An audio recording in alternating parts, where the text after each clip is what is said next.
Fala, jovem! Seja muito bem-vindo ao Giro de Moeda Podcast e hoje a gente recebe uma figura que desafia classificações. Como bem disse a Genô Sampaio Neto, o taurino não cabe em rótulos pequenos e vocês vão ter que me permitir ler o case de sucesso dele. Ele é um pensador de múltiplas faces, a gente está falando de um jurista, poeta, filósofo, crítico literário, professor, mentor, com obras que transitam com a naturalidade entre o mundo acadêmico, o samba enredo e o romance. Só para vocês terem uma ideia, e não para por aí não. Doutor em Ciências Jurídicas e Sociais, Taurino é autor da Hermenêutica da Desigualdade, livro que introduz uma epistemologia brasileira original e também da obra que será o foco do nosso episódio de hoje. Se você quer subir, não aperte para descer. Hoje, onde ele mergulha na motivação humana com a ousadia da reinterpretar Maslow a partir da sua própria trajetória de superação e intuição. O cara tem um case de sucesso e não para não, vamos lá, hein? Especialista em gestão de pessoas, planejamento educacional, história e antropologia. Taurino também é reconhecido com maior honraria do estado da Bahia, a Comenda João Mangabeira. Você está achando que parou? Recentemente lançou na Academia de Letras da Bahia o clássico Signos em Transe, um trabalho que reúne ensaios em 5 idiomas com autores de 7 nacionalidades e que, segundo os estudiosos, representa o maior levantamento etnográfico e semiótico realizado na Bahia nos últimos 50 anos. Hoje vamos falar sobre propósito, liderança, coragem, poesia, justiça e, claro, motivação. Um episódio para inspirar, desafiar e, sobretudo, emocionar vocês. Taurino Araújo, seja muito bem-vindo ao Giro de Moeda Podcast. A honra é toda minha, Breno, porque é muito importante nós compartilharmos as nossas experiências, porque isso é que dá sentido a tudo que nós estamos fazendo. Todos nós precisamos de validação, de contato com a realidade, e participar de um podcast dessa natureza é muito importante, até mesmo para nós testarmos a validade do que nós pensamos, a validade do que nós fazemos, a validade do que pretendemos ter, do que pretendemos receber e usufruir. E hoje a gente vai comentar sobre o livro Se Você Quer Subir, Não Aperte para Descer. É um livro que eu dei uma leitura, foi uma leitura fantástica, muito explanada, de assuntos novos para mim, que eu não conhecia, e foi muito interessante eu estar adentrando nessa literatura escrita por você. E hoje a gente tem aqui na mesa da gente algumas obras de Taurino Araújo. Aqui a gente vai estar divulgando depois a nossa descrição, onde você pode estar adquirindo os livros. Tem um poema de mais de 1000 folhas, escrita por ele, Dançando no Meio do Inverno, 40 anos de poesia, poemas, sonetos e haikais. Falei certo? Haikais.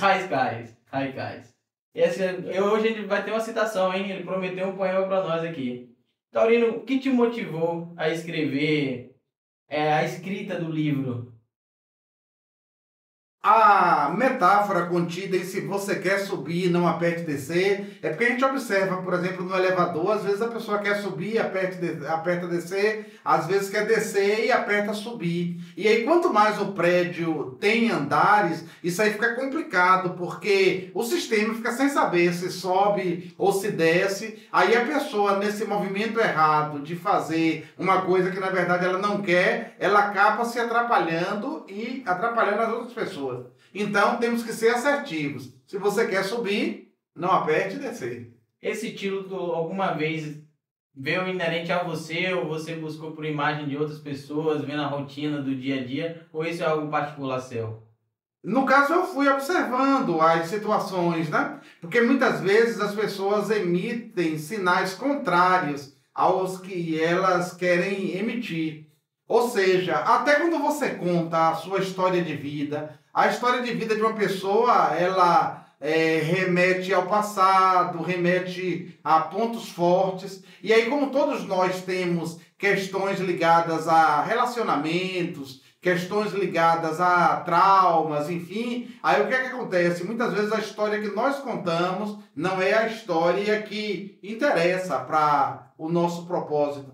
Uma história baseada em pontos fortes, uma história baseada em contribuição de alto impacto, uma história baseada em performance. Quando eu estava lendo literatura, eu percebi que você coloca muito a sua trajetória dentro da literatura. qual foi o momento decisivo que te levou a organizar a sua trajetória em forma de estudo acadêmico, bastante festejado pela Escola de Negócios da PUC do Rio Grande do Sul, que virou logo depois livro de sucesso em segunda edição, lançado em Curitiba em 2023? Essa história, Breno, é uma história longa, né? Porque eu venho do interior, eu fui criado na cidade de Ubatã.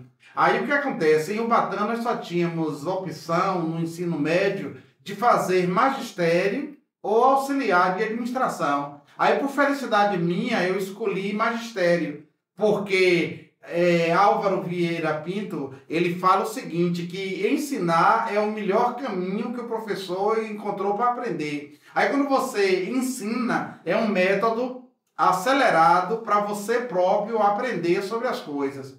E aí, no caso, logo na adolescência, eu tive contato com as ideias de Maslow, de Abraham Maslow, sobre a questão da hierarquia das necessidades. Porque Maslow fala o seguinte, que nós passamos desde necessidades básicas, necessidades ligadas à nossa sobrevivência, a necessidades mais sofisticadas de segurança, de prestígio e de autorrealização. Mas o que é que acontece no caminho? As pessoas pensam que Maslow estava falando só em termos de conquistar dinheiro, conquistar bem-estar. Mas não. Ele fala de uma trajetória que passa por diversas etapas e você, por exemplo, pode buscar coisas grandes mesmo no momento em que você está passando por dificuldades. Dificuldades. E quem é que não passa por dificuldades, né? Acho que todos nós, nossa rotina no dia a dia, a gente vai passando por desafios, né? A gente vai vencendo aos poucos.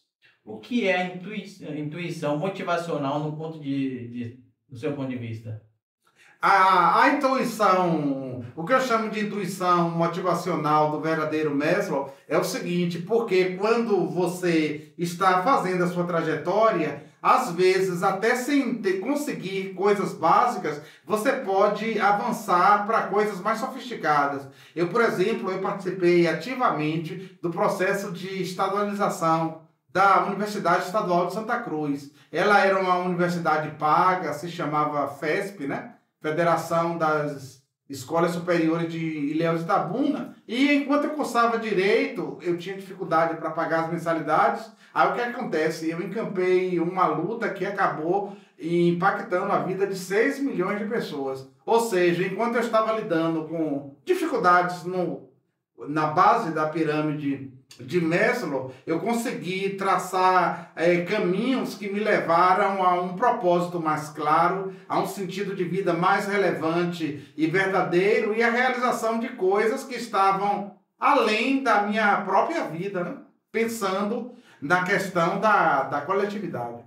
Outro ponto também que me chamou a atenção foi que você acreditar que nos modelos tradicionais de gestão e de autogestão, você acredita que ela está ausente e um pouco explorada no modelo de tradicional de gestão, de autogestão.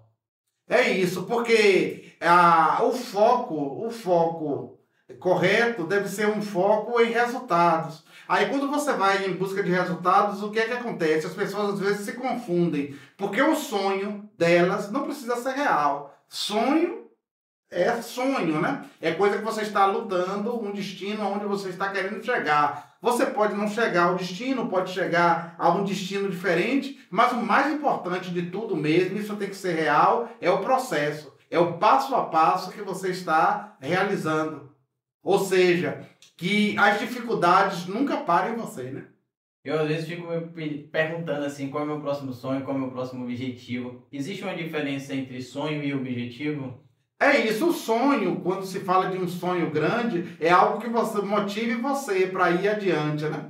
Aí para você ir adiante, você tem que fazer um plano, e esse plano está ligado a tarefas mesmo, que acaba sendo a consecução de objetivos. É como se fosse um treinar todo dia, né? Por exemplo, se você tem um plano no sentido de adquirir força física, condicionamento, é importante que você vá treinando todos os dias. Aí de tanto fazer esses possíveis, quem sabe um dia você alcança o impossível, né? É um desafio, né? É isso. E o modo como você faz uma coisa acaba tendo reflexo no modo que você faz outras coisas. Quando a gente vem falar sobre Maslow, Certo? Correta a pronúncia? O pessoal pronuncia mais Maslow.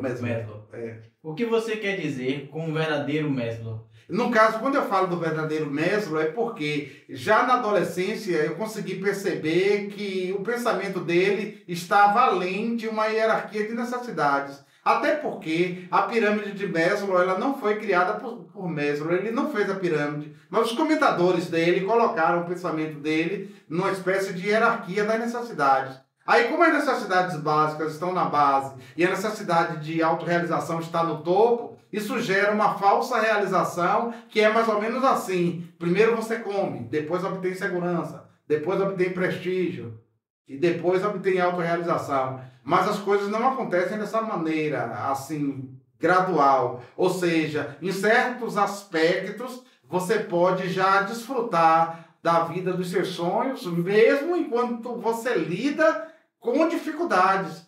Dificuldades que são inerentes à sua versão anterior. Ou seja, por exemplo, falando num português bem claro, a questão de dinheiro é um problema, né, para muitas pessoas, mas elas podem, no caso, quando se compenetram de um caminho a chegar, de um objetivo a conseguir, da busca de um sentido, já ir para algum aspecto de autorrealização, ou seja, de propósito mesmo. Tem um ponto que eu tentei interpretar o fluxograma flutuante da hierarquia de necessidades proposta pela pirâmide de Maslow, e eu fiquei um pouco na dúvida assim, quais são os erros mais comuns nessa interpretação? No caso é o seguinte, você deve lutar sempre pela vida que você quer. E encontrar sentido é algo muito importante. Eu gosto muito dessa questão da busca de sentido, porque eu me lembro de Viktor Frankl, né? Viktor Frankl, ele passou por 4 campos de concentração na Segunda Guerra Mundial e ele era psicólogo, né? E ele sempre buscou fazer uma psicologia que encontrasse um sentido de vida, um propósito. Porque quando você encontra um sentido de vida, um propósito, Nietzsche dizia que quem sabe onde quer chegar, quem sabe o que quer fazer, aguenta quase todo o como. O como seria os desafios, as dificuldades, que quando você tem um propósito, elas valem a pena se forem temporárias, né? Ou seja, num dado momento você pode viver com mais dificuldade, visando que no momento posterior você possa usufruir, né, de resultados. Sim. Porque os resultados eles são uma consequência inevitável, mas você precisa ter um foco, uma diretriz para onde você quer ir, para onde você quer chegar. Isso aí se chama sonho grande, né? Esse sonho grande ele não precisa ser real, mas precisa ser algo que motive você a seguir em frente. Eu percebo que você, quando vem falar sobre sonho, você traz como uma forma de motivação, estupir para você se mover, não ficar na inércia, né? Não ficar parado. E eu acredito que muitos ouvintes nesse momento devem estar refletindo que tem um sonho e às vezes acham que esse sonho é distante, outros têm sonho, acham que é impossível de se realizar. E como é que funciona esse ímpeto de trazer o sonho que não é real para algo palpável, que possa realmente gerar uma motivação real dentro de cada um? Aí o que eu observo é o seguinte, as pessoas não querem treinar, né? Muitas vezes o problema está aí. Aí o que é que acontece? Muitas vezes elas sacodem as coisas, mas elas não querem surfar, né? Aí pode gerar até um afogamento. Você chegou até a comentar comigo, se você não quer surfar, como é que você... não agite. Não agite a onda. Não agite a onda. Tem um outro ponto que eu refleti, que eu fiz assim, fiquei curioso sobre a trajetória sua, como você tem aplicado a hierarquia de necessidade de forma prática na sua trajetória. É isso, eu vivo procurando sentido. Aí as coisas têm que fazer sentido. Nesse livro, Dançando no Meio do Inverno, por exemplo, tem um poema também interessante, que é o poema Ao Preto Velho. Aí eu falo, vivo sem sentido, Zifio. Ou seja, viver sem sentido é impossível, né? Sim. E depois o Preto Velho aconselha o sujeito, né, o eu lírico, a viver com sentido. Aí ele fala, vive com sentido, Zifio. Porque as coisas elas têm que fazer sentido para você. Sim. Aí, essa questão do fazer sentido, ela leva até a uma ideia de congruência. Se o que você faz, você não encontra sentido no que você faz, se o que você faz não se insere num sonho grande, numa coisa que valha a pena para você, aí o que acontece? Você não vai querer pagar o preço e não vai treinar. E como o treinamento é o mais importante, sem treinar você não vai conseguir. E trazendo por curiosidade assim, como eu posso estar bolando um sonho de tal forma que não torne uma frustração futura, né? Porque você traz que o sonho não é real, e aí eu penso comigo, tá, não é real, eu tomo isso como verdade, então como eu posso fazer com que eu ainda tenha sonho e esse sonho não me frustre no futuro, né? De eu não estar conseguindo. É isso, porque você, por exemplo, realiza um sonho grande, aí você tem que pensar que haverá vida depois, né? Aí as coisas, por incrível que pareça, tem que ser com foco mais em você. Porque, por exemplo, assim, se você tiver foco em outras pessoas, ou assim, foco em que vai acabar, né? Depois que realizar o sonho, aí como a vida será depois? Entendi. Aí quer dizer, por exemplo, quem viver pensando em aposentadoria pode morrer logo depois da aposentadoria. Porque a pessoa tem que planejar como é que vai ser A nova tomada. a nova vida quando ela estiver aposentada, né? Como será isso depois? Sim. Como a motivação pode construir uma produção de sentidos que faça sentido para uma pessoa resistir em tempos de crise? É isso, é todo um jogo, né? Ela está num ponto, quer chegar a um outro ponto, aí o que acontece? Ela vai se dando conta que algumas coisas ela não tem capacidade de fazer, aí se ela não tem capacidade de fazer, ela tem que se instruir para buscar a capacidade, né? Às vezes a pessoa está com preguiça também, não tem disposição, aí ela vai ter que fazer treinamento físico, mudar a alimentação, dormir mais, né? É uma estratégia, né? Você precisa É montar isso, uma é. estratégia para alcançar o sonho. É isso, é. E se aventurando, que é para poder ver se a corda está esticada ou não, né? Para aumentar a corda. Tem que aumentar para ter espaço, né? É isso, é. Porque a gente até conversava antes, é o seguinte, tem vezes que você faz uma coisa, mas algo que está na sua versão anterior te puxa, né? Ou seja, você quer subir na árvore, quer ir para um lugar, e ao mesmo tempo alguma coisa te puxa, né? Essas coisas que puxam muitas vezes são os vínculos, as dependências emocionais. Porque na sua versão anterior tem pessoas, contextos, e aí quando você vai para uma outra versão, você pode ficar mais longe, né, delas. Mais distante, né? É. No livro você fala sobre a frustração como um impulso para um crescimento ainda mais consistente. Como transformar então a frustração em combustível? É isso, porque o que acontece, ó, a gente não deve, assim, ter um apego a sonho, né? A gente deve ter mais o apego ao plano, né? Ou seja, se você tinha um objetivo e o objetivo não deu certo, não vai dar para conseguir, aí o que acontece? Você não precisa ficar apegado àquilo ali, aí já vai para outra situação que possa lhe levar para um patamar melhor, né? Não precisa ficar apegado a uma coisa só. Eu acho que está intrínseco na estratégia, né? A estratégia vai deixar claro quais são as suas tomadas de decisões, né? É isso, e se está dando certo ou não. Aí o fato de não dar certo não tem problema nenhum, desde quando você tenha objetivos claros, né? E vai trabalhando com a correção desses objetivos. Porque você veja, por exemplo, assim, ó, trazendo a coisa para o futebol. Aí é bom ganhar o campeonato, é bom passar para a próxima fase, mas você tem que ver até como passa para a próxima fase. Porque às vezes se você passar para a próxima fase perdendo, você perde naquele momento, mas entra numa chave melhor. Aí na chave melhor você pode até ganhar o campeonato. Aí se ganhar o campeonato é mais dinheiro ainda. Aí às vezes o que acontece? Você perder num dado momento pode significar um ganho depois. Aí tudo acontece, tudo depende também do que vem depois, né? Você ter essa noção do que vem depois. Sim. E trazendo para essa parte de liderança, como você vê a relação entre liderança e motivação?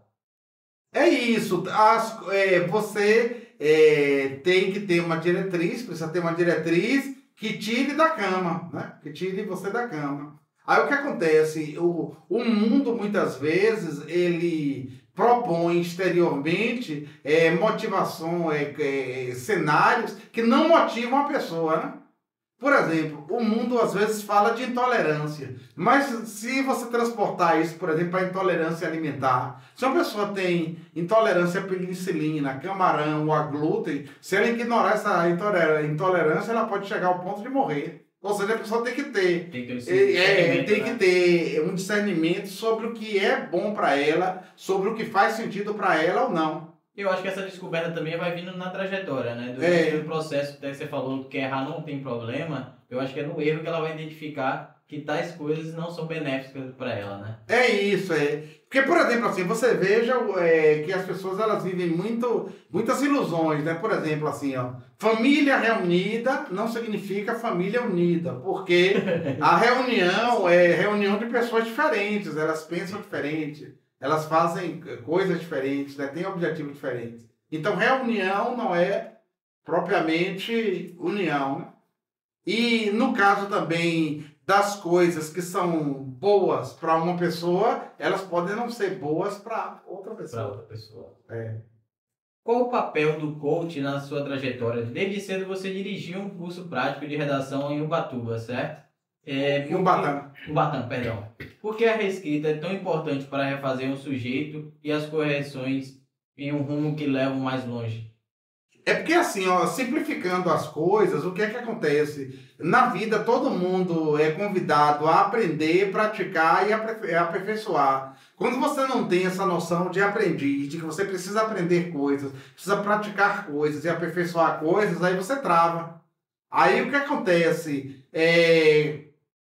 Quando eu falo da questão da escrita, é o seguinte, é importante muito você fazer o diário e levar escrito as coisas que você está pensando. Aí você escreve de um jeito. Aí quando você olha para o que você escreve, você diz faz sentido, não faz sentido. Aí você vai se aproximando do que faz sentido. Você acredita que a reescrita traz uma clareza, né, do que você pode tomar como posição? E você precisa ter clareza para ter coragem para seguir adiante. Para seguir adiante, verdade. Aí se não está claro para você, não vai estar claro para as outras pessoas também. Você acredita que qualquer pessoa pode ser líder, pode se tornar líder, ou há um perfil assim específico? Porque eu acredito que os ouvintes, eles estejam em um momento da vida refletindo se merece tal cargo, se tem como conseguir tal cargo de liderança. Você acredita que existe um perfil específico? Qualquer um pode ser líder? Como é que você toma essa interpretação? Uma coisa que todo mundo tem que ter é discernimento. Tem coisas assim que você vai conseguir mestria, né? Você vai ser um professor perfeito, ideal. E outras coisas você vai ser um eterno aprendiz. Então tem um pensador, um psicólogo, Don Clifton, que ele fala da importância de enfatizar os chamados pontos fortes. Se uma pessoa enfatiza os pontos fortes, ela vai poder realizar muita coisa.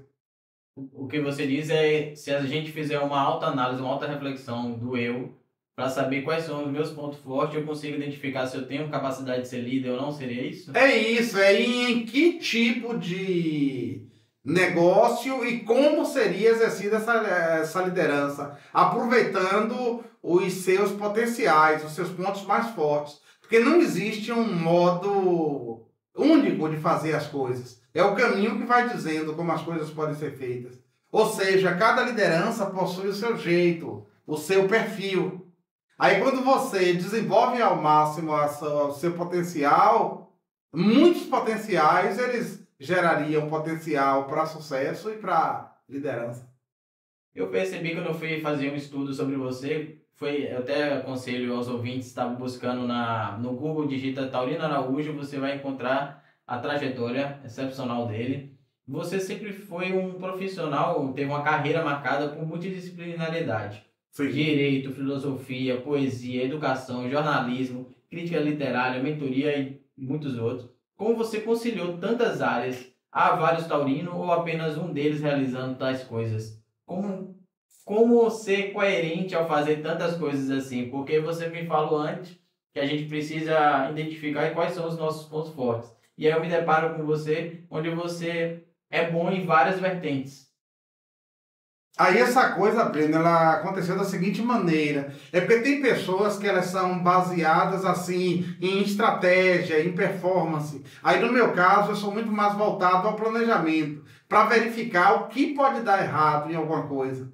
Aí, nessa de verificar o que pode dar errado em alguma coisa, eu me baseio muito na chamada realidade social. Tanto que num dos meus livros, da Hermenêutica da Desigualdade, na página 20, eu trabalho com o chamado diagrama de Jacquard, de Pierre Jacquard, que é o diagrama que ele aplica para as ciências sociais como um todo, né? Então, na base de tudo, você deve buscar a realidade social. Sim. Aí, quando você busca a realidade social, logo no centro, para tudo tem uma estatística. E você pode se assenhorear dessas ciências sociais descritivas, como a etnografia, a sociografia, a estatística, para ter um domínio dos dados, como esses dados acontecem. Aí o que acontece? Você está no campo do direito, aí talvez deva estudar administração, linguagem, outras coisas. No meu caso particular, por exemplo, dizem que os juristas, de um modo geral, eles chegam à linguagem pelo direito, ou seja, eles se especializam em direito e passam a ter a linguagem. Aí o saudoso professor Washington Trindade disse que eu fiz o caminho contrário, ou seja, através da linguagem eu cheguei ao direito. Perfeito. Porque até na questão de terreno ou de vocação, o que é que acontece? Às vezes você faz uma coisa e essa não era a sua vocação original. Eu fiz direito em 1986. Aí, como eu falei para você, não tinha na região cacaueira opções assim de cursos, né? Muitos cursos. Aí o que acontece? Eu fui fazer o curso que tinha melhor, né, disponível. Aí eu fui fazer direito. Aí quando eu fui fazer direito, eu já fui fazer direito com uma consciência, por causa de minhas leituras. Eu sabia que eu tinha uma Key Support Power e uma Unique Success Proposition específicas. Ou seja, uma Unique Success Proposition que era a habilidade administrativa, a comunicativa, a minha habilidade de comunicação, era a minha proposição específica de sucesso. E uma Key Support Power, ou seja, uma chave de apoio. A minha chave de apoio seria a autopromoção. Ou seja, ligando comunicação com autopromoção, aí o que é que acontece? Eu já tinha no campo jurídico um campo de linguagem favorável ao exercício de uma profissão que, ao fim e ao cabo, ela exige o quê? Que você tenha um domínio falando e escrevendo 200% maior do que um falante da língua. Ou seja, essa habilidade ela já é um ponto fundamental para um ponto para definição. Aí o que acontece? Ao fazer isso, eu não estava fazendo direito propriamente, mas eu estava fazendo algo que Abraham Lincoln ensinava. Ou seja, se eu for cortar a lei, eu passarei 6 partes do tempo amolando o machado, porque você não consegue cortar lenha se seu machado não for afiado. Se tiver sério.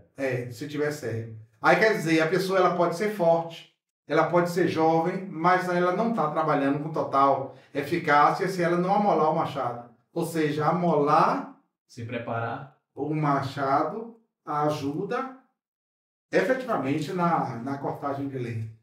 E o que significa ter um propósito para você? O que o propósito significa para você? No caso, ter o propósito é ter um lugar, né, para onde ir, um lugar no qual se pretende chegar. E aí, para você ter o propósito, tem essa questão do mapeamento da realidade, é algo muito importante, né? Por isso, eu passei também, voltando ao próprio diagrama de Jacquard, a me interessar por temas como psicologia social, sociologia geral, tudo visando compreender o homem e os seus processos, né? Naquilo que seria uma grande antropologia, tudo que se refere ao humano. E aí também eu fui para uma outra vertente do lado direito, que seria a filosofia, o direito, a moral e a política. Aí, quer dizer, eu falo assim para os nossos telespectadores que eles, independente do grau de profundidade, qualquer um de nós pode fazer um caminho semelhante ao que eu percorri, levando em consideração a complexidade da Realidade, né? É. Porque você já pensou você abordar a realidade sem fugindo dos dados estatísticos? Não vai dar certo. A questão dos dados econômicos também não vai dar certo.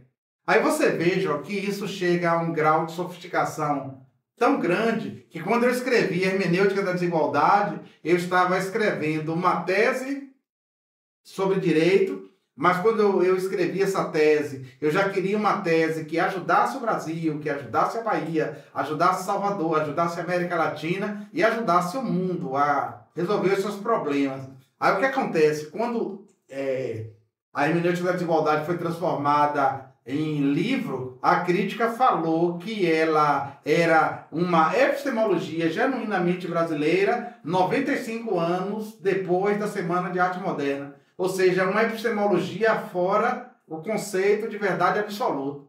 Ou traduzindo de modo mais simples, quando eu mexi com o direito, e o direito é o segundo construto mais importante da humanidade, o construto mais importante é a economia do giro de moeda. O mais importante construto da humanidade é a economia, mas o segundo é o direito. Aí quando eu mexi no direito, introduzindo a desigualdade como conceito jurídico fundamental, eu acabei mexendo com toda a teoria do conhecimento.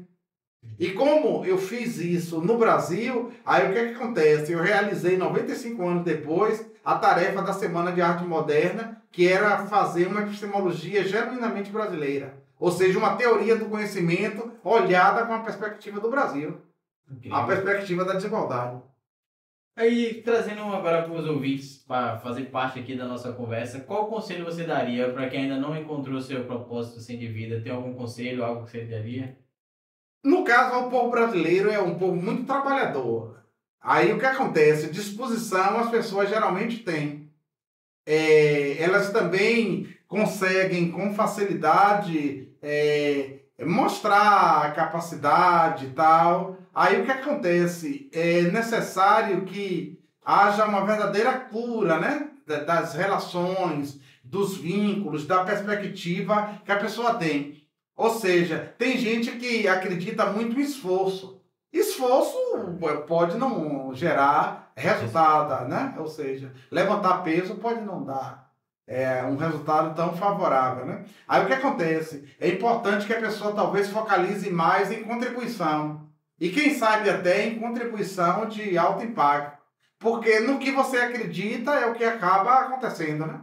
Se uma pessoa acredita só em esforço, talvez ela não alcance resultados porque ela própria acha que tudo tem que decorrer de muito esforço. E aí, como eu falei na questão do cortar lenha, essa questão da amolação do machado, ela é um dado fundamental, né? Ou seja, você se preparar para agir. Porque quando eu falo que uma pessoa ela pode fazer mais, eu não estou falando que se fazer mais significa se esforçar mais esforço, ou mais dormir, empenho. mas é com uma coisa com mais foco, Sim. com mais estratégia. Eu acho que isso é mais estratégia. Às vezes o fácil pode te levar a um resultado muito melhor do que um esforço exacerbado que muitas vezes não te leva a lugar nenhum. Principalmente quando você focaliza sobre o que você quer oferecer. Aí o meu foco sempre foi o de oferecer contribuição de alto impacto. Eu faço sempre tudo procurando contribuição de alto impacto.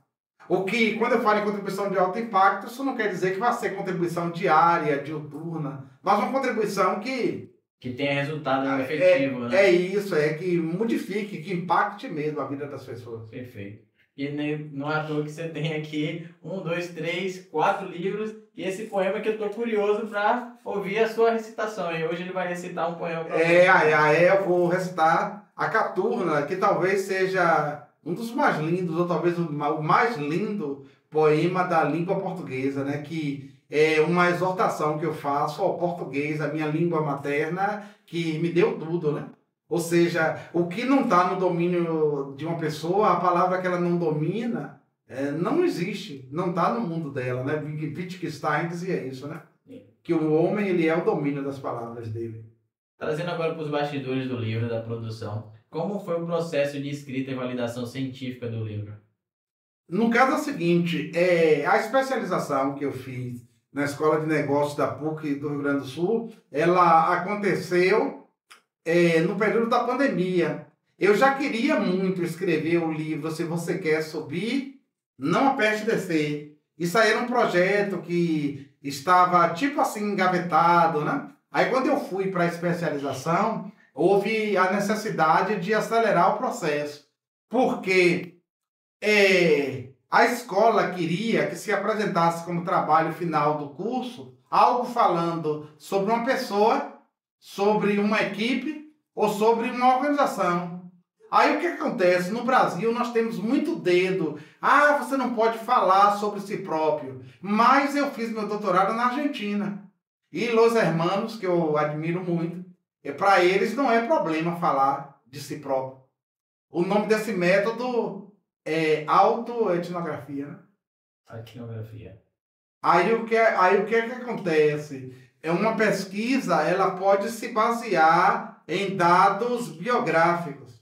E como eu recebi a maior honraria do Estado da Bahia, eu tenho a minha biografia publicada no site da Assembleia Legislativa do Estado da Bahia. Ou seja, uma biografia que passou por um rigoroso processo de documentação pelo Departamento de Pesquisas da Assembleia Legislativa do Estado da Bahia. Então, eu falo sobre mim, e se você quer subir, não aperte descer, e chego a dar conselho a mim mesmo, em terceira pessoa. Porque o que acontece? Se eu estiver errando, eu erro em boa companhia, porque eu não estou falando diretamente, tirando do nada. Eu estou falando de coisas objetivas que as pessoas falaram sobre mim e que estão documentadas. E até quando eu fui pesquisar um pouco mais sobre você, o que ajudou foi que, além de ter a biografia disponível na internet, eu percebi que vários outros autores citaram você sobre a sua trajetória, e excepcional a sua trajetória.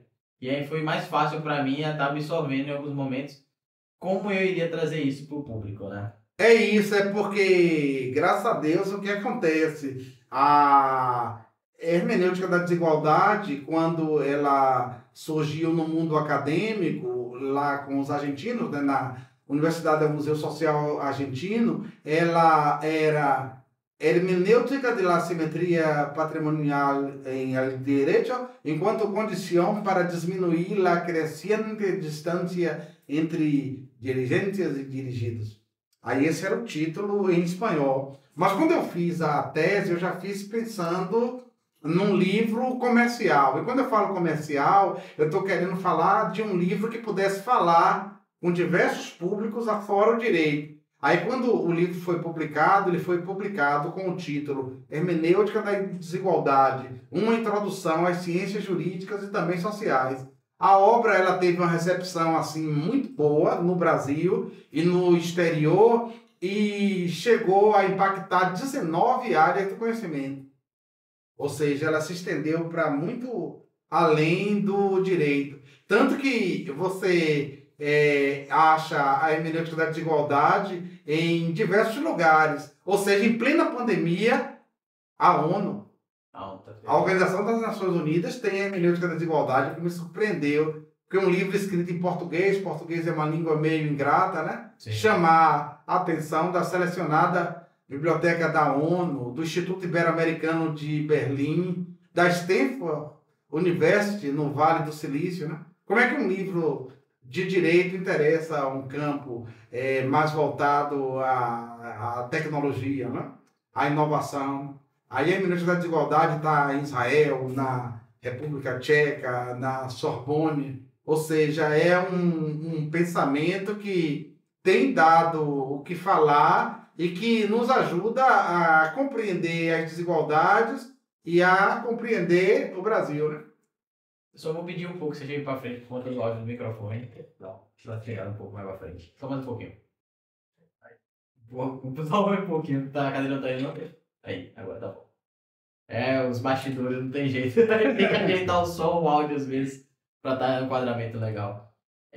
Falando da sua obra, Se Você Quer Subir, Não Aperte Descer, foi particularmente desafiador em algum momento? Teve algum momento emocionante ao escrever a obra? No caso é o seguinte, a obra, como eu falei, ela estava assim na minha cabeça, mas sem ganhar forma. Aí o que acontece? Quando eu encontrei o time autoetnográfico para escrever, aí tudo foi esclarecido, que seria vencer essa barreira, né? Ou seja, eu falar de mim mesmo como um tema, um case de sucesso em gestão de pessoas, carreira, liderança e coach, e, no caso, isso aí ser útil para a Escola de Negócios da PUC do Rio Grande do Sul, e ser útil para mim, né? Porque eu obtivesse a aprovação, enfim, e que a coisa acontecesse. Aí o que acontece? Isso aí foi uma coisa tão impactante que hoje, se você abrir o International Standard Name Identifier da PUC do Rio Grande do Sul, que é o ISO, né, de escritor, aí você vai ver que eu sou o Relate Name da PUC. Interessante. Não é para ovo, né? É isso, ou seja, na medida que o curso de gestão de pessoas da Escola de Negócios, ele me impactou positivamente, eu também impactei positivamente a vida da instituição. Perfeito. E sobre repercussão em futuro, que tipo de feedback você recebeu após você lançar esse livro para o público, tendo acesso ao... O que acontece? A especialização ela foi concluída em 2021 e já em 2023 esse livro foi lançado em Curitiba. Curitiba é considerada uma cidade teste, né? Uma cidade padrão, teste do Brasil. Aí o Instituto Memória lançou esse livro em Curitiba em 2023. Aí o que acontece? O livro já está em segunda edição. No lançamento eu proferi o discurso Ode aos Curitibanos, porque Curitiba ela é uma invenção baiana. Eu não sei se os nossos telespectadores sabem disso, porque Curitiba foi fundada por Zacarias de Góes, né, como capital do estado do Paraná. E Zacarias de Góes foi o primeiro presidente da província do Paraná e escolheu Curitiba para a capital. Existe uma outra coincidência também, que Curitiba faz aniversário no mesmo dia que Salvador. Não sabia. 29 de março, só que Curitiba é mais novinha, né? E Salvador é mais antiga. Então nós vemos também a questão da ferrovia. A ferrovia ela foi feita pelos irmãos Rebouças, né? André e Antônio Rebouças, e eles baianos, né? E aí o que acontece? Eu fiz esse passeio de trem, que é considerado um dos 10 mais belos, né, passeios do mundo, e aí tive assim, muito orgulho, porque é uma coisa também baiana. Eu tive a oportunidade de falar isso para os curitibanos, e o livro, se você quer subir no Aperte DC, já se encontra em segunda edição. Segunda edição, perfeito. E isso eu ia perguntar, você pretende lançar novas edições ou expandir o tema? O que é que você pretende para o futuro, né? No caso, a partir desse livro, se você quer subir no Aperte DC, eu desenvolvi também uma mentoria customizada que se chama a Mentoria da Reescrita do Propósito de Vida, na qual a gente trabalha esse tema fundamental, que é a pessoa se dar conta da história dela, reescrever por escrito a história dela, para justamente fazer as ressignificações que permitam a pessoa dar os novos passos, sonhar os novos sonhos grandes, realizar as outras grandes coisas. Eu estou aqui com a obra que você vai publicar ainda, já vai publicar. Então estou a caminho. Esse tijolão aí. De Taurino Araújo, Dançando no Meio do Inverno, 40 anos de poesia, poemas, sonetos e haikais. É isso aí. Haikai é poesia japonesa, né? Sim. Aí eu estive no Japão em 2005 e eu voltei de lá com um epíteto, um apelido, Koino Samurai, o samurai da voz, né? Aí eu tava falando e daqui a pouco o intérprete fala lá, Koino Samurai. Aí eu, yoroshiku negai itashimasu, Koino Samurai, né? O samurai da voz. Perfeito. E me diz uma coisa, além desse projeto, você tem outros projetos editoriais em andamento? Ou, por enquanto, só seria esse livro de poema? No caso, assim, muitas coisas estão em andamento, né? Um outro livro que deve sair na sequência seria a Polipoética, né, de Vladimir Queiroz, que é um poeta baiano. Eu vou fazer isso, uma outra obra coletiva, através de 6 poemas imprescindíveis desse poeta baiano que é imortal da Academia de Letras de Feira Santana, cadeira 38. Perfeito. Chegamos assim ao final. Você gostaria de deixar alguma mensagem para os nossos ouvintes? Essa câmera aqui é sua, fique à vontade. Essa daqui. Se você quiser deixar alguma mensagem final para os nossos ouvintes. A mensagem final que eu posso deixar para os nossos ouvintes é o seguinte, é que tenham sempre um sonho grande, um sonho que permita levantar da cama e que vão treinando, né, fazendo as coisas aos pouquinhos, com as devidas correções de rumo, porque muitas vezes uma coisa não dá certo no primeiro desenho, mas ela vai se aprofundando, porque todos nós precisamos na vida aprender, praticar e aperfeiçoar sempre. E dos seus livros, onde os ouvintes podem estar adquirindo os seus livros? Entrando em contato direto com você, pelo Instagram, ou tem alguma... É isso, pode entrar em contato direto comigo pelo WhatsApp, que está no rodapé da página aí. Pode deixar escrito aí. É isso. E também, esses livros também podem ser encontrados na Amazon. Existe também na internet diversos comentários gratuitos, no ResearchGate, no Google Acadêmico e em outros sites. Perfeito. Eu gostaria de agradecer mais uma vez a sua presença aqui. Foi fantástico. Eu pensei que ia falar de uma obra, acabei falando de várias obras escritas por Taurino. Não seria diferente com um profissional com um case de sucesso desse. E é muito satisfatório. E vamos encerrar com a sua citação. Por favor, faça a sua citação de poema. A Caturna. Calcei as botas, firmei-me na estrada, a velha caturna da língua portuguesa, no barro do tempo, pegada marcada, caminho traçado na serra do Caramulo. Português, minha língua materna, em solos distantes, pulsando resiste, abre fronteiras, suplanta o sublime, na serra mais linda de Portugal. Tantas memórias minha língua batiza, o barro do mundo sustenta meus pés, caturna palavra me leva, eterniza, um passo poema supera revés. Na trilha ladeira eu sigo sem medo, a caturna me chama, me ensina, me impele, rasgando neblinas, vencendo segredos, polainas mulheres, nos meses de neve. Caminho que forja, modando meu rumo, pegada tem voz, passadas palavras. O solo caturna, ressoa meu verso, o peso da língua, indumentária capucha.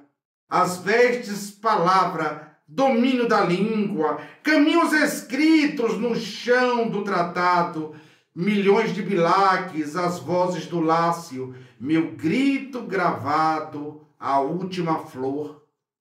O couro curtido, conheço segredos, os passos antigos, a verve pipocam, as botas sambando, meus versos e medos, a língua vibrante, as minhas memórias. Rompo fronteiras, refaço paisagens, pegada carqueja, reverbera um hino. Se a estrada se curva, se impõe miragens, o passo altaneiro, minha língua materna, língua que molda os sucos da pele, em cada palavra um rastro semântico, o som dos meus passos, onde quer que eu pise, fé vencedora, o meu verbo tampando. E mesmo que um dia a poeira me cubra, o barro do tempo dissolva meu corpo, a velha caturna é sol que perdura, meu verbo, memória, as arcas, os dólares. Por vales profundos e montes altivos, Serra do Caramulo, firmando meu trilho, se a estrada me pesa em ventos furtivos, suplanto ao chamado altitude 1075. Eu cubro a poeira e sigo em frente. Cada pegada um verso cravado. Tantas temáticas, bons ares me embalam. E tudo ascende os tantos recôncavos. Meus campos lusitanos, falamos de alcofra. Minha voz recôncavo, a caturna de outro. O destino baiano não é mero encargo. Um sopro no vento, um eco no chão. Porém, na poeira dos passos errantes, cada pegada é um mundo traçado. Meu verbo caminha, audaz e vibrante, não teme o destino, só quer escrever. Se a estrada se parte, se o vento o esconde, se as sombras dançam no campo perdido, a velha caturna amedronta os montes, pois sabe que o mundo se faz no caminho. O coro estalado de anos de guerra marcou minha lida em neve e suor. Cada rachadura que rompe o tempo encerra, guarda um segredo, um grito maior. A poeira que sobe, o chão que se abre, os ventos que cantam, a língua que pulsa, tudo se faz nesse verbo impalpável, o mundo um poema que nunca se ofusca. E se um dia a marcha chegar ao fim, se as solas cansadas pedirem repouso, que o verbo ressoe em campo universo, um eco sem pranto, minha língua materna. Porque quem caminha não tem o destino, não busca chegada, não pede razão. O próprio percurso é um limiar progresso. A trilha da vida, o solado da língua. Se a vida é um livro, o caminho uma prece. Cada jornada um verso traçado, nenhuma palavra na estrada se perde, mesmo não sendo dicionária. Minhas solas pisaram, 1000 eras e fome, conhecem o peso do sonho e da dor. Caturna das neves, guarda-me o nome, a sobrevivência dos antigos étnicos. Pois tudo que fomos persiste nos dólens. O solo conserva o que um dia ficou. E mesmo que o vento faça os traços, a caturna da língua um poema cravou. E assim sigo firme, pois sei que o caminho é tudo que resta, é tudo que tenho, na sola caturna, na língua que ensino. Viver e andar é meu reino. E quando os passos não mais ecoarem, quando a poeira do tempo me leve, a velha caturna segue proclamando o sol de um sonho, minha língua materna. Ficamos aí com essa recitação incrível do poema de Taurino Araújo. É uma satisfação estar ele aqui hoje.